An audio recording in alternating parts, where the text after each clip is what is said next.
দিনে ডাকসুর মতো করে, রাকসুর মতো করে, জাকসুর মতো করে প্রত্যেকটি ক্যাম্পাসে এবং জাতীয় নির্বাচনে আপনারা হেরে যাবেন, এটা ছাত্র জনতা প্রমাণ করবে ইনশাআল্লাহ।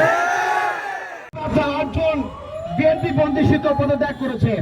তারা বলেছে শাকসুতে নাকি কোনো আমেজ নাই, তাদের মন খারাপ, মন ভালো লাগে না, তাই পদত্যাগ করছি।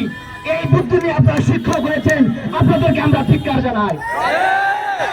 সংগ্রামী উপস্থিতি, আপনারা দেখে থাকবেন ছাত্রদল গত 2 দিন ধরে টাকায় কিছু লোককে ভাড়া করে এনে ঈদের সামনে মব করা শুরু করেছে ইতিমধ্যে।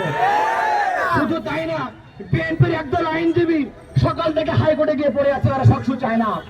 শুধু তাই না, অ্যাটর্নি জেনারেল পর্যন্ত তার দপ্তর থেকে তথ্য পাঠানো হয়, সকসু বন্ধ করতে হবে। আপনাদের দলীয় এমন নির্লজ্জ কার্যক্রমকে আমরা ধিক্কার জানাই।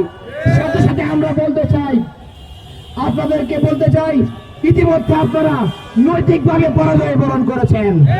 আগামী দিনে ডাকসুর মতো করে, রাকসুর মতো করে, জাকসুর মতো করে প্রত্যেকটি ক্যাম্পাসে এবং জাতীয় নির্বাচনে আপনারা হেরে যাবেন, এটা ছাত্র জনতা প্রমাণ করবে ইনশাআল্লাহ।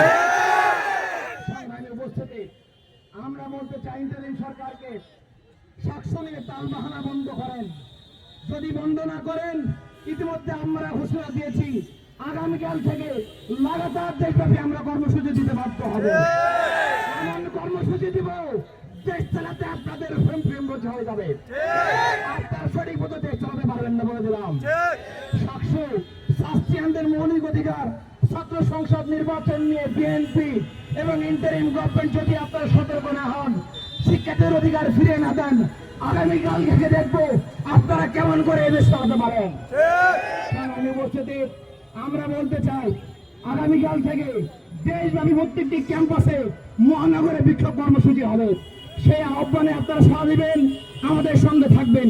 যে পরিবর্তনের ছোঁয়া লেগেছে, সেই ছোঁয়ায় শহীদদের স্বপ্ন বাস্তবায়ন করে নতুন দেশ বিনির্মাণ করে ইনসাফ কায়েম করে আমরা একটি নতুন দেশ তৈরি করতে চাই।